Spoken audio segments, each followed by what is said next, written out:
I was about So to yeah, say that. I used to be one of those guys here that, oh the yeah, feelers go, yep. And you're and then just it's like one, and yeah, you can actually feel like the tension in the toms.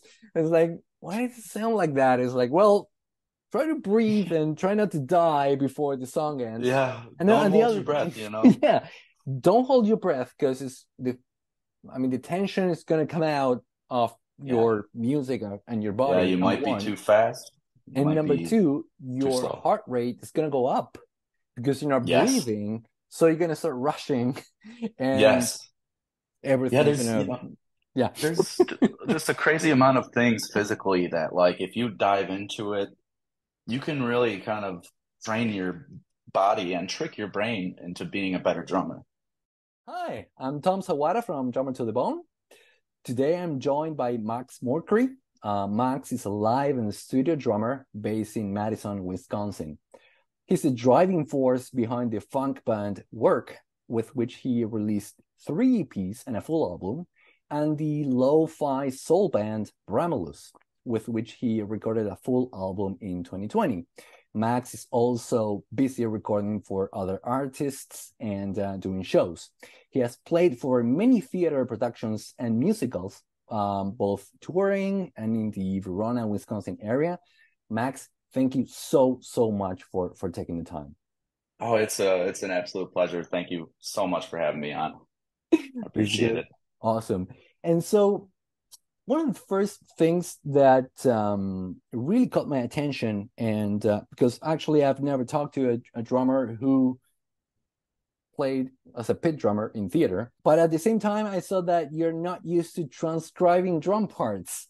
So how will that work as a pit drummer in theater? I mean, how did you approach being a drummer for a musical Yeah. in musical theater? Yeah, so I guess like there were two forms of musical theater that I was part of.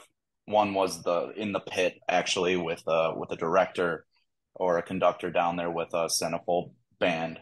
The other was when I was in college at UW-Madison. I was part of the Wisconsin Singers, which is like it's essentially a collegiate traveling show with singer Fun. dancers, Broadway dancing, and then a full like 10-piece band behind the singers and singer dancers.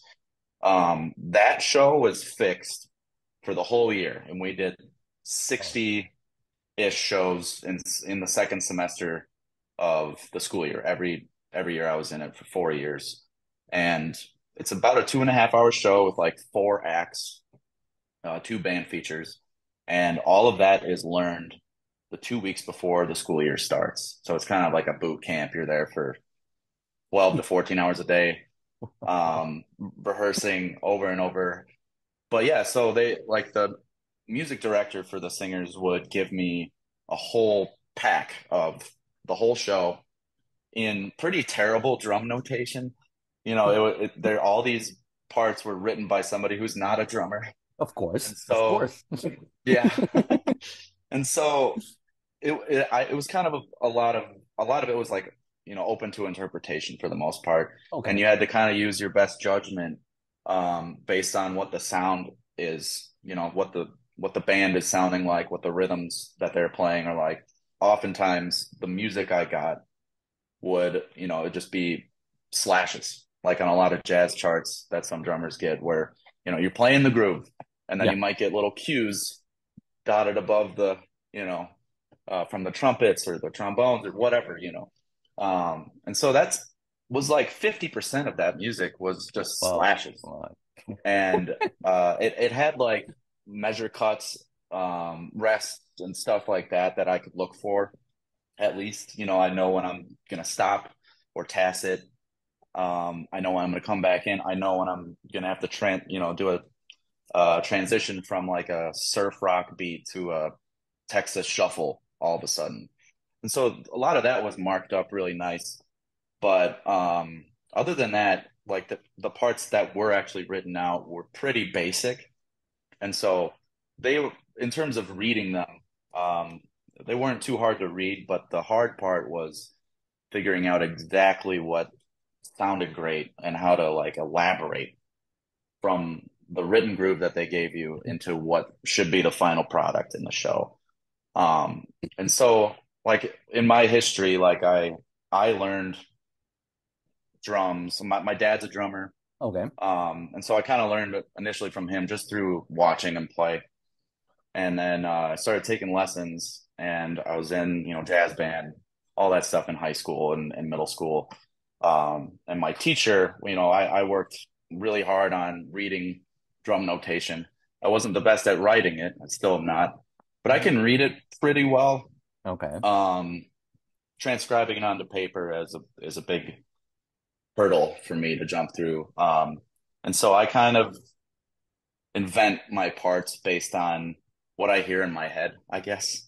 There's really no better way to explain it.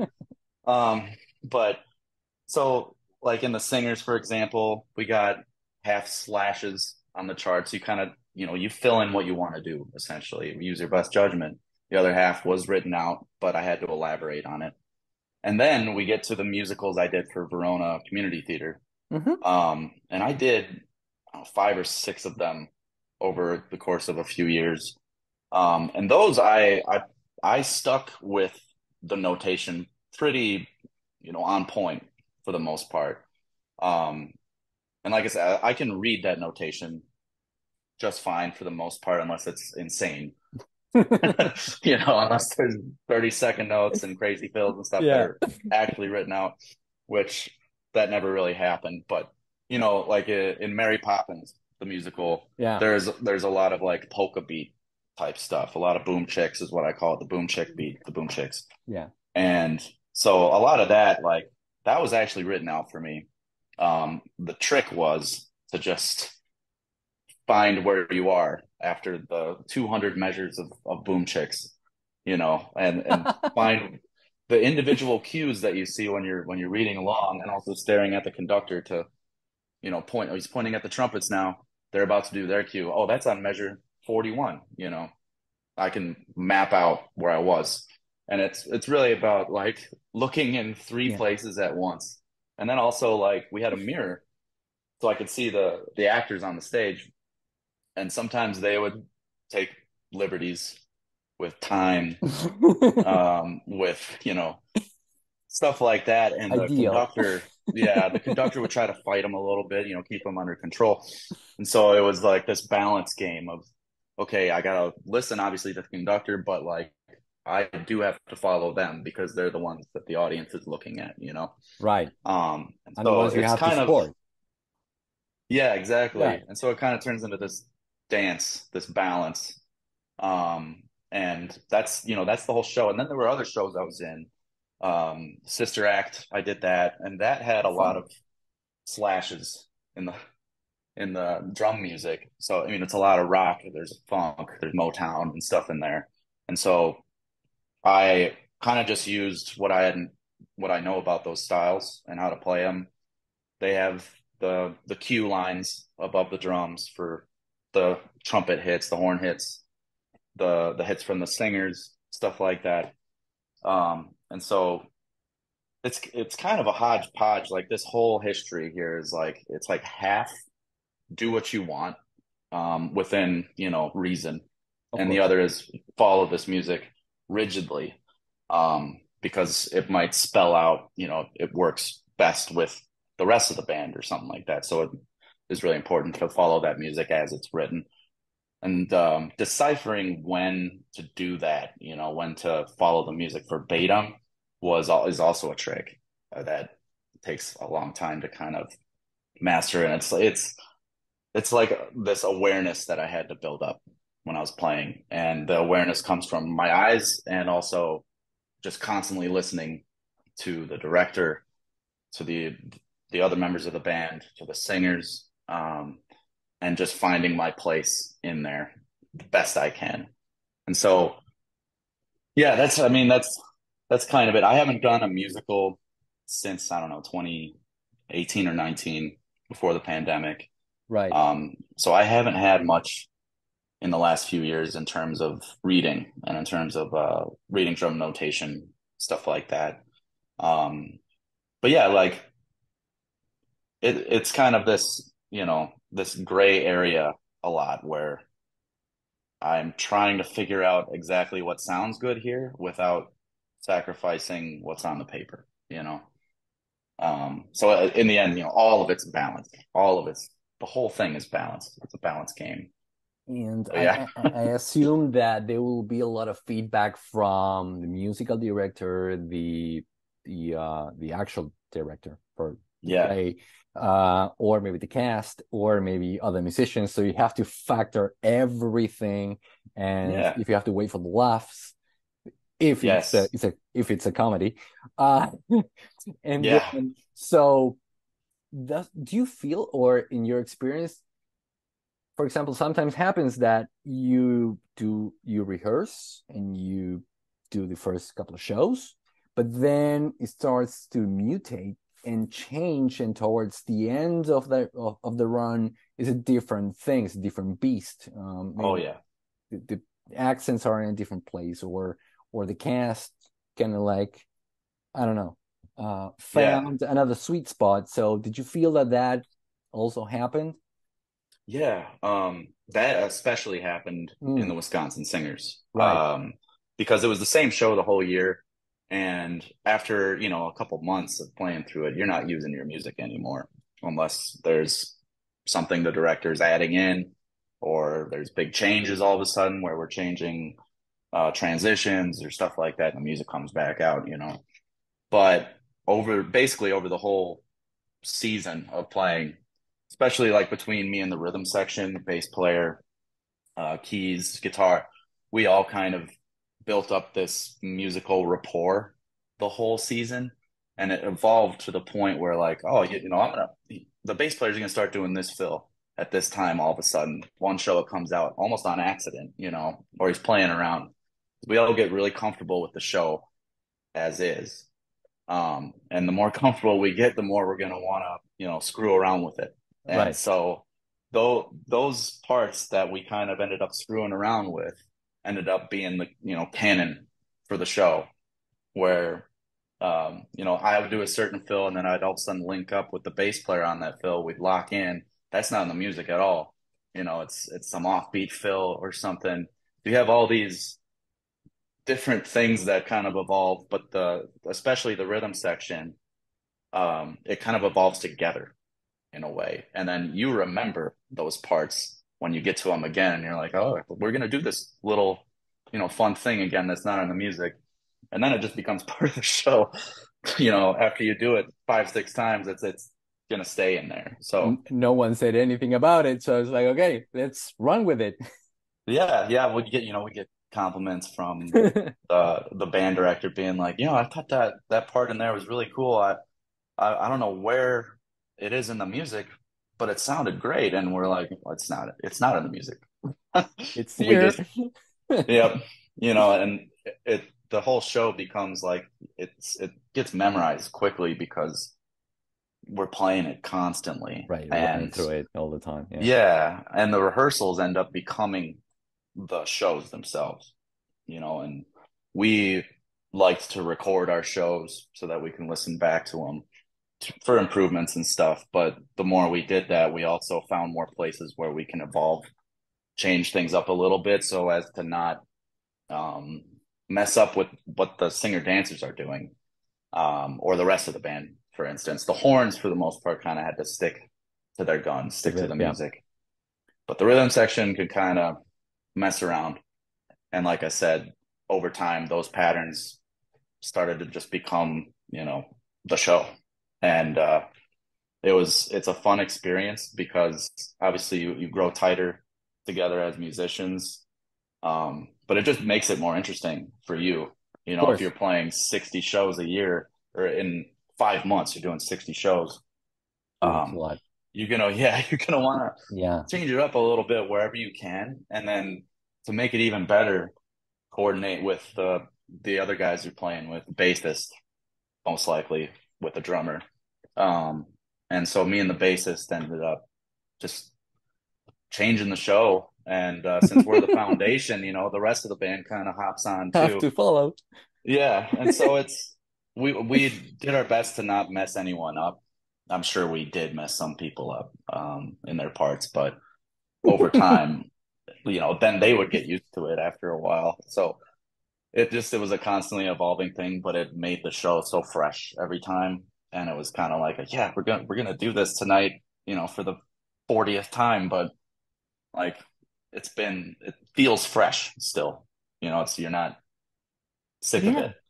and So and totally. I think one of the principles that what you're talking about is the more like rehearsed and the more locked in you are with the band, you actually have more wiggle room. You have more places where you can go out there and someone yeah, will catch you, right? yep, The bass player will get what you're doing, and so everything will flow. And so the more rehearsed, the more seasoned, and the more experience you have, it's actually you have more wiggle room because you, yeah, yeah, it's yeah. more And intuitive.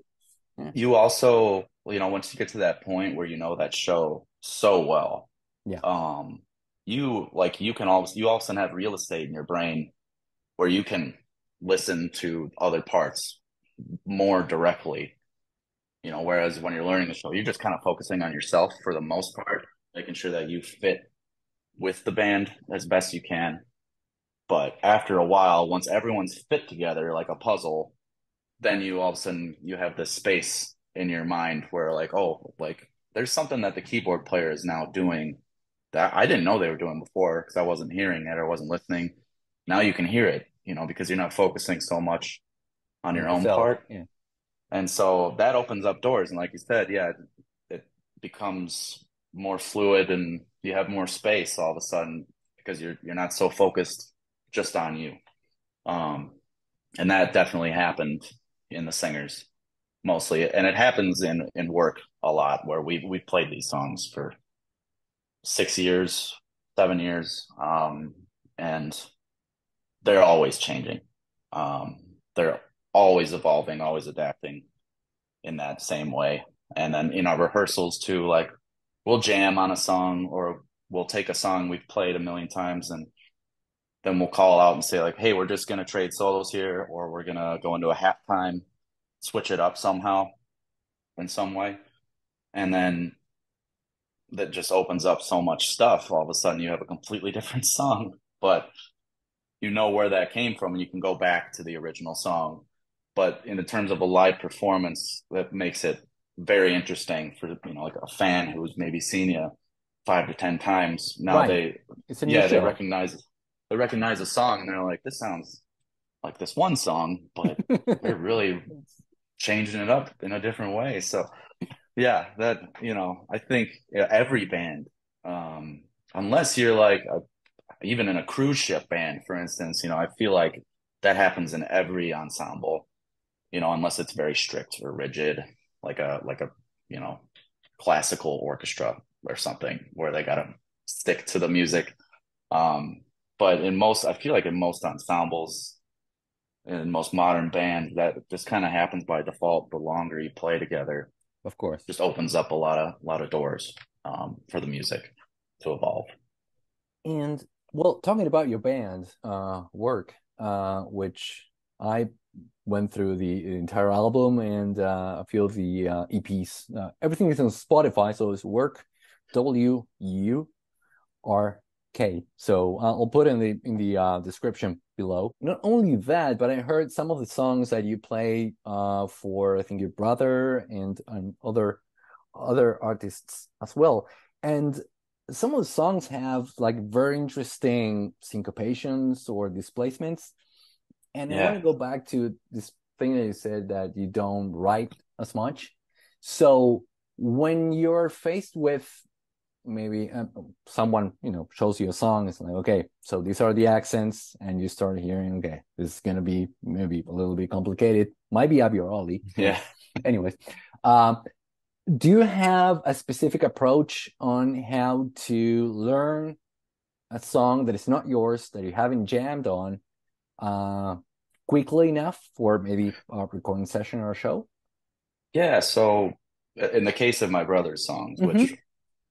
he's the jazz fusion guy, and he writes. historically some pretty crazy stuff. That like when you hear it for the first time and he's like, "Hey, I got this new song. It's called Prism," and there's 11/8 in it. There's That's what I ridiculous time heard. signatures. Yeah. Okay. So, what I like to do is have him, and he was really good about this. He would record his piano part and for the whole thing, with a click or without one, didn't really matter. But then he would send that to me, and I would just listen to it over and over and over, section by section, sometimes going back 30 seconds and hearing that section again. And I would listen to that song, maybe 4 or 5 times. And then I would sit behind the kid on my own, and then listen to it again and then play along with it. And then at that point, it became this I don't know, repetition process where you're hearing this constantly and constantly, and you're playing it. Finally, it might click after some time. Like in the 11/8 part, I don't even know how to audibly recreate that right now. But stuff like that, like I had to really mess around with it. And then over time, the longer I listened to it, the more repetitions behind it. Like I just knew where the sound was going. I can do this for this long, and I know how long that is without even thinking about it anymore. And so in the case of, yeah, like Prism, I didn't count at all from the beginning. I never counted really.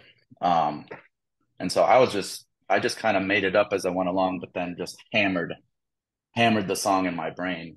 And so then I just had this kind of internal clock where I can hear the song in my head now. I can play it. I can play the whole thing like a track in my head. And so really I just kind of throw everything I got into listening to it over and over and over again.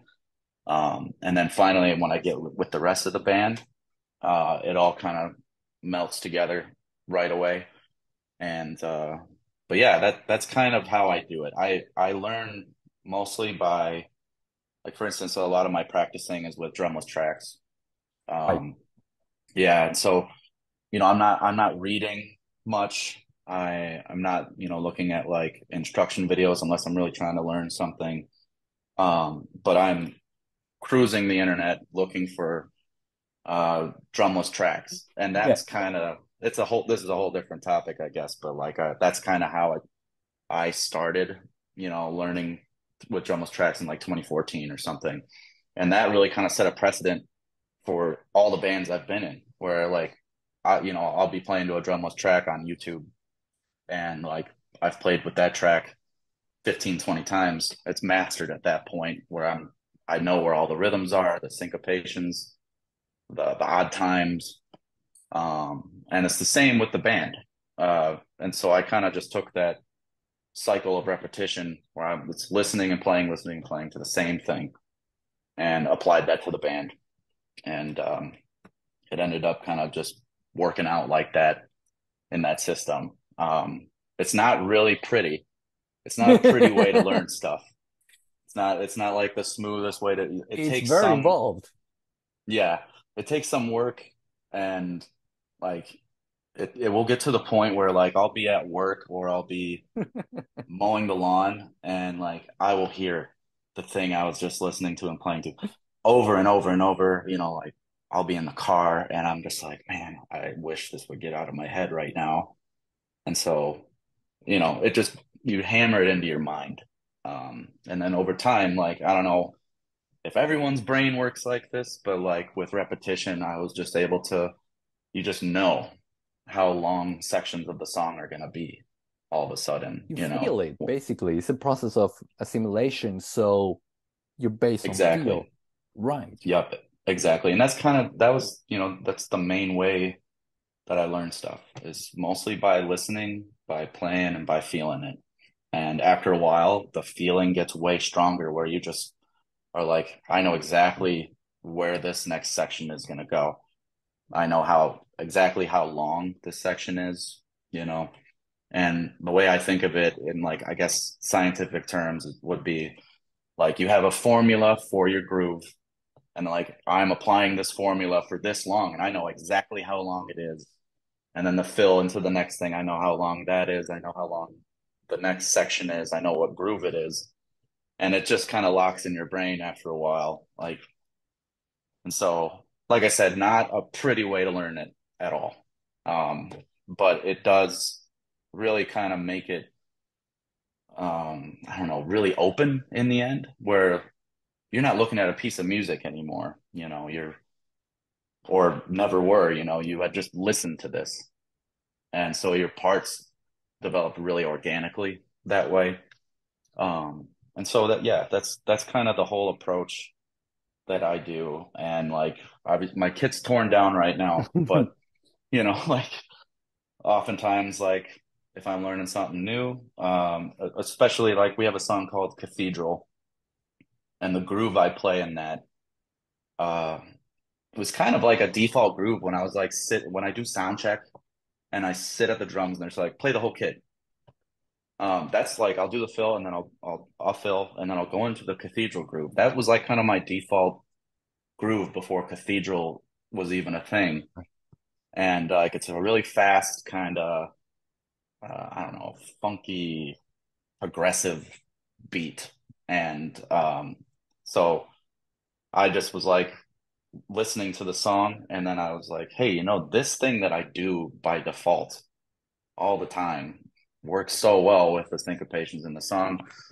Just threw it in there, and that was the groove for Cathedral. And so, but yeah, but like I said, it's a lot of repetition, and you're gonna kind of go crazy listening to these things sometimes, but it works. It's kind of like a throw everything you got at it, without actually writing anything down. you know, And yeah, um, and I guess that sounds like a great way. And what you were talking about, drumless tracks, which I yes, think are very important. they are. Because for example, I do play to drumless tracks, but I do originals because there are a couple of websites that you can download and buy them for like $2 or Oh $3, yeah, whatever. yeah, And then on YouTube, that of course you find, I don't know, Bohemian Rhapsody without drums or whatever. yeah, And try to emulate or find my own voice and place in those situations. But in your process with the drumless tracks, and what you just explained about this whole process of assimilation, I guess that is one. Would you say that's one of the main things or drivers of your voice as a musician? Because yeah, you're just playing from feel, so you're not reading, you just so it's it's gonna be yeah, Max 100%. yeah. It's the way I think about it, and I can't remember who told me this, but it was another drummer was like they said like it doesn't sound like you're playing, it sounds like you're reacting Hmm. to yeah. And so I kind of thought about that, and I'm like, that's it's kind of what the my mind wants to throw out when I hear it. And so it's the way he said it is a reaction. Instead of playing with the song, it's like reacting to the song. And over time, that's yeah, you find your voice that way. And like you said, with like you download Bohemian Rhapsody drumless, when you're first playing that, you're gonna want to emulate the original drum track. That's just natural. You want to play it, and it feels great once you get it. And Yeah. after a while, then you can kind of open it up, and the more you listen to it, you're like, well, I want to do this right in this spot. And it might work, it might not, but if it does work, then it's like that's part of my voice where I'm just kind of reacting to it now as opposed to like trying to mimic, Yeah. you know.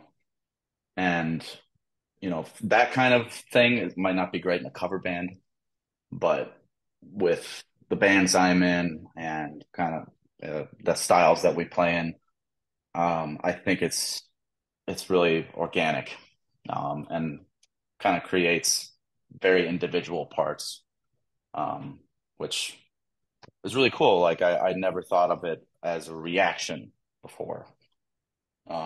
which I thought was a really interesting perspective of thinking about learning or applying your voice to a song on the drums as just a reaction to what you're hearing, a continued reaction, I guess. Um, Yeah, that sounds, on the one hand, sounds beautiful, but it's like how 'cause it's a physical experience, basically. It's how oh you're yeah, reacting, how your body, how your brain, and how your soul, I will say, I mean, yeah, is actually yeah. reacting to the music that is coming to you and what you're giving back. And going to this thing that you mentioned, usually start, when you get a drumless track or something that is very well known, you start mimicking, and then you slowly move to, okay, I'm going to add my own things and try to Hmm. push the boundaries. Um, what advice would you give to a musician who wants to improvise or maybe start jamming, someone who's starting, but they find it hard to find their own voice? Would you say uh, drumless tracks, or are there any other tools that you used? So, um, I guess the most basic part of this would be like when I was growing up, when I would learn songs, I would be as simple as I could, honestly, when I was learning it. And then once like I said, with repetition, with trying to stay simple, so you can observe the other sounds that are happening better. When you're trying not to think about yourself as much. Just trying to be simple. You can do a simple fill here and there, whatever, but just trying to keep that mindset where you're like trying to be simple and listen to everything else, and then keep doing that a few times over and over. From there, all of a sudden, you get more comfortable with that specific sound, with those rhythms, and then you can apply. You start feeling more comfortable. You can start applying some more stuff to it, or seasoning it up a little bit. And so, like with drumless tracks, for instance, when I first started playing the drumless tracks, I was actually playing them on a keyboard, a MIDI keyboard with my fingers. Um, and then I started playing on the kit from there. But I really tried to, like we said, mimic what I could. But in the end, to figure out the song and to kind of unlock it and to kind of be able to jam on it and improvise, I started out real simple. I'm just playing, even if it's in like a weird time, trying to find the pulse, even just hitting the bass drum on the quarters of that time signature or whatever, something. And the more you do that, it just kind of opened it up for me. And so that's another thing about my approach, is that in the beginning, I like to be as simple as I can, and try to, like, this sounds like I could dance to it right now, but like I know it's going to be more complicated as I go. And that's the same, I think with playing with bands, like if you're jamming, like just start easy and simple until you get comfy with the sound from the bass, with the sound from the guitar, other instruments. And then if you had practiced, some vocabulary, practice certain styles of grooves. Another thing that I love to practice is transitions between styles, and that Right. can really open up your level of adaptation, your adaptation ability. Um, and so, like, I'll have a click, and sometimes I'll have a gap click where it's one measure of time, straight time, and then it'll do the offbeats or something on the second Huh. measure, and then go back. And so they kind of the way that I approach that is like I try to treat the metronome as another instrument in a way, where it's not like the timekeeper that I'm like, oh, I have to be with the metronome no matter what. I try to treat it like it's another percussion instrument that you're trying to play along with.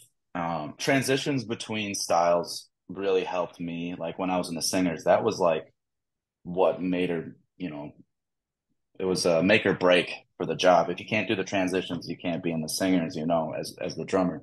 That's a great point. And so I really, when I got into the singers, I was like, oh man, I gotta go from like a 7/8 thing into a 7/8 like rock thing into a 4/4 jazz mid swing thing, and filling out or mid tempo swing, and then trying to figure out how to do the fill or how to transition into that style, into that tempo, and then go back. Like I just messed around with all these ideas that way, and over time, like I just got a lot more comfortable, like in a band situation where we're just jamming on something. I can change it up all of a sudden to I can go double time. I could start a build where it ends on a big drop where I go into halftime or something, or into shuffle. Um, Not to say that you should be changing it up into different styles all the time. That's All not, the that's not time. good. I don't think your band would like you very much if you did that. But that kind of was how I became really comfortable in a band. First, playing with drumless tracks, I always think teaches you how to play in a band ensemble or a Yeah. music ensemble because you have the whole band in a drumless track. Um, and so that kind of teaches you how to listen and develop your part, uh, especially if you don't know what the song is. Like there's a drummer, Kaz Rodriguez from England, I think, and he has two drumless track albums. And like none of the songs have ever been recorded for any other purpose. It was just for drumless tracks. And so there's no track or reference track that you can listen to. So when you're listening to it, you have to make your own part, without any sort of reference to his parts. And that, like, especially those songs really taught me how to form my part based off of what I'm hearing in the band as opposed to trying to mimic something. But getting back to like getting more comfortable with improvisation, there's a myriad of ways to try and get comfortable with that. There's a lot of ways to approach it. I think the most effective way, at least for me, was I came from a background when I started drums, I was learning the basics, obviously, like most people. Hmm. But then my drum teacher uh, was teaching me this exercise where I'm going through single paradiddles into double. You're switching left and right, into triple, and then you do paradiddle diddle in each Yeah. hand. And just that simple exercise where it forces you to change the rudiment, and then change your hands, with, be like right, left, right, right, left. You do one, and then you double it, triple, and then you do a paradiddle, and you kind of work your way back down the ladder. Um, but just exercises like that really helped, when my drum teacher sat me down on the kit and was like, play a paradiddle with the hi-hat, snare, and kick drum, and then apply that exercise to the hi-hat, snare, and kick drum. And over time, that kind of just forces you to open up about like, oh, this sticking works in just a simple rock beat. Like if I'm playing it, jamming in a band, and it's just a simple rock beat happening, bass is playing some eighth note, boom, boom, boom, boom, boom, thing. Like you can go from a boom, chick to paradiddle, you know. And so that Yeah, like kind a of, Steve Gadd kind of thing. yeah, Yeah. exactly. And so learning that vocabulary and then meshing that vocabulary together, practicing going between paradiddles, paradiddle diddles, stuff like that, just trying to mix and match them. You can start on one drum or a practice pad just so you can get it under your hands. And then over time, like experimenting with them in a groove situation. And that really helps your brain be more comfortable with all of a sudden, I'm hearing this in the guitar. I can do this rudiment or I can throw this in without even thinking about it anymore, where it changes it just a little bit, but there's enough nuance in it to make it feel cool all of a sudden. And then it becomes a positive feedback loop. at that point where you think it's cool and you're like, whoa, this is awesome. And you keep developing from there because you're satisfied with how it's going, and it kind of drives you to keep changing it and improvise a little bit more. Also just like listening to drummers. Like a lot of people, and I hate this response, but like a lot of people are like, what do you listen to? And I'm like, all right, I listen to a lot of drummers, their bands a lot, but I also listen to them, specifically, or their Instagram, their YouTube, whatever. And just seeing how they play in a context that might be familiar with you. Um, a rock band or jazz band or something, seeing how they would do it, because drumming is kind of it all comes from a pool of vocabulary, a pool of grooves.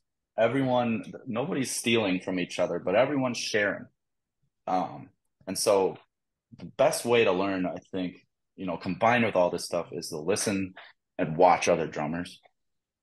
Um, and so another thing I do is I visualize, like, when I'm outside of a rehearsal and I'm thinking about the show that's coming up, like, and I know the song so well, I could hear the song in my head. I close my eyes and I visualize myself playing it on a drum set, and like with, accurate, it's like a movie in your head of you playing it. And I think, stuff like where you visualize it, that kind of seals the bond of all of it together. When you come to the kit, you know what it looks like in your brain.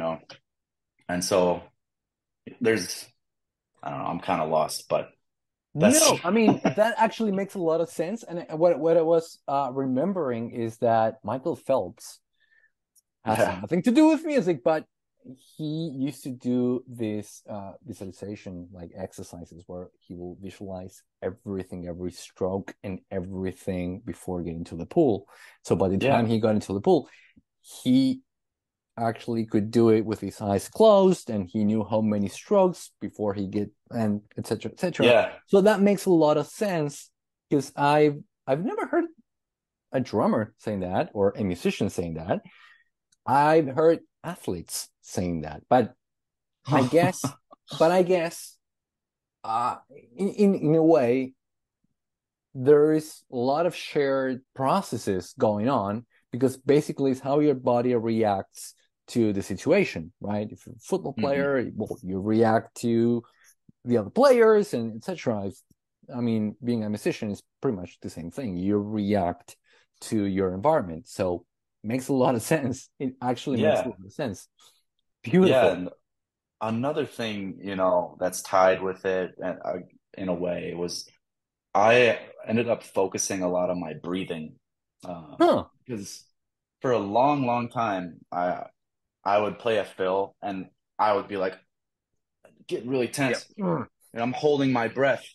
And so after a while, I'd start playing a drum groove, just a simple rock pattern, so like 100 BPM, 90 BPM or something, and I would focus on breathing in for a whole measure, breathing out for the next measure. And then over time, if the more you practice that, it just becomes natural. Your heart rate all of a sudden syncs up, uh, closer to what the beat is, in a way. Unless it's 200 crazy BPMs, you don't want your heart rate to like go up there. But in proportionally, it will sync up. Like I have read some articles about drummers and what happens to their body when they're playing. One of the things is that if you're playing something at 120 BPM, your heart rate is going to sync up with that. And the trick to really make it click best is the breathing. And so that really kind of relaxes you. It also attunes your body to the tempo of what you're doing. And I think I learned this from, I watched, it was Benny Greb. I think I Oh, learned yeah. this from. That was like in 2016 or 15. And since then, like a lot of like, if I'm playing a drum groove, before a show for sound check, I'll be working on my breathing. Even if I'm just warming up on my legs, like I breathe in for a measure, I breathe out for a measure, and it just kind of trains and tricks your brain into relaxing more. And especially if you're going into a huge fill, that fill will more often than not come out a lot cleaner on one rather than pushing or slowing down the tempo because you're holding your breath and you're straining so hard. I was about So to yeah, say that. I used to be one of those guys here that, oh the yeah, feelings go, yep, and you're and then just it's like one, and yeah, you can actually feel like the tension in the toms. It's like, why does it sound like that? It's like, well, try to breathe and try not to die before the song ends. yeah. And then Don't on the hold other, your breath. yeah, don't hold your breath because the tension is gonna come out of Yeah, your music and your yeah. body, You number might be one. too fast. You And might number be two, too your slow. heart rate is gonna go up because you're not Yes, breathing. So you're gonna start rushing and yes. Yeah, everything's there's gonna, yeah. there's just a crazy amount of things physically that like if you dive into it, you can really kind of train your body and trick your brain into being a better drummer just by, you know, following, like the breathing thing, especially. Another thing I had was another thing from Benny Greb actually was he likes to use his voice when he's playing. He'll yell one, two, three, four when he's playing kind of a tricky groove, and that will really hammer in the pulse in your brain. And I know plenty of other drummers have spoken at length about using your voice when you're practicing. It really kind of syncs up your whole body and your brain, and helps you train where that pulse is. Even if you're not breathing, you can still feel where that pulse is if you're flying 1,000 miles an hour, doing 30-second notes, blistering fills, like where that is. And that it really gets hammered in when you use your voice while playing, and just like counting. You can even just yell a random word like But that is a on the downbeats, like downbeats. But that is a very good yeah, trick. The other one that I heard, and I've used it, and I still do, is sing the melody while you're yes, playing. So that will, number one, you cannot hold your breath if you're singing the melody. And number yes, two, you're gonna be more in tune with what's going on. And that's something actually I got it from not a drummer, but Keith Jarrett, oh the yeah, yeah. pianist, that in all his records, especially live records, you could hear his voice and the piano, and he will go like, Oh, and that was him singing the melody to himself and then playing it. It sounded weird, but it's jazz with bebop oh and yeah, so you can do yeah, that. But man. yeah, singing the melody or using your voice while you're drumming has a lot of benefits. And yeah, Yes, yeah. absolutely. So there's a lot of things like with that I learned because I was a vocalist. I was a I did mostly musical theater, baritone bass stuff. Like when I was in middle school through high school, I did a lot more singing than I did drumming. I did about 6 or 7 years of voice lessons, from a really great teacher here in the Madison area, and the singing training really helped with the drumming. All of a sudden, like when I went into college, I kind of dropped the singing and I started playing drums a lot more. But it was a lot easier to come back to it after I had done all of this training for vocalist. And I don't know what it was, but using your voice while you're practicing or while you're even thinking about the drums at all, listening to stuff, like you said, singing the melody.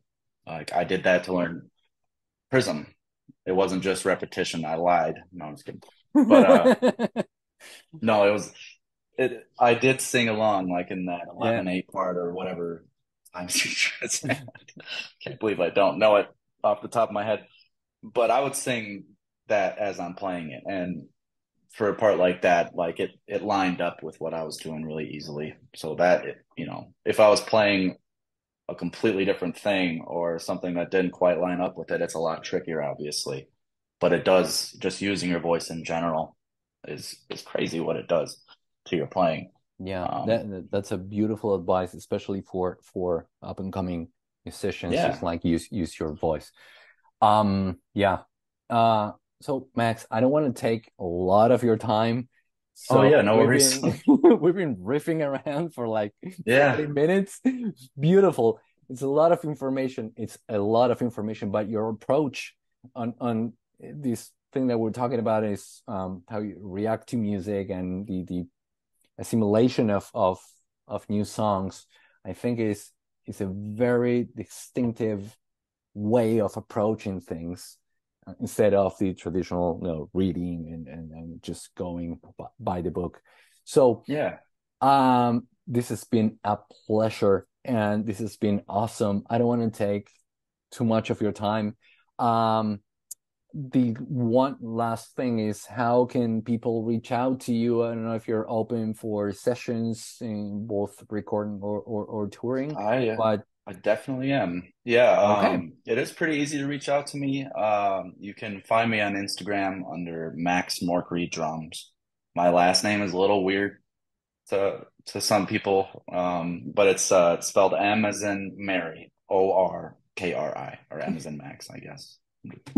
Um, so Max Morkri Drums is my handle. My email is in there and everything, maxmorkrydrums at Gmail. But yeah, I am open for pretty much anything. We're just Okay. getting to the end of my busy season in the summer. Yeah. But I'm always looking for new projects to be involved with, and yeah, I would love that.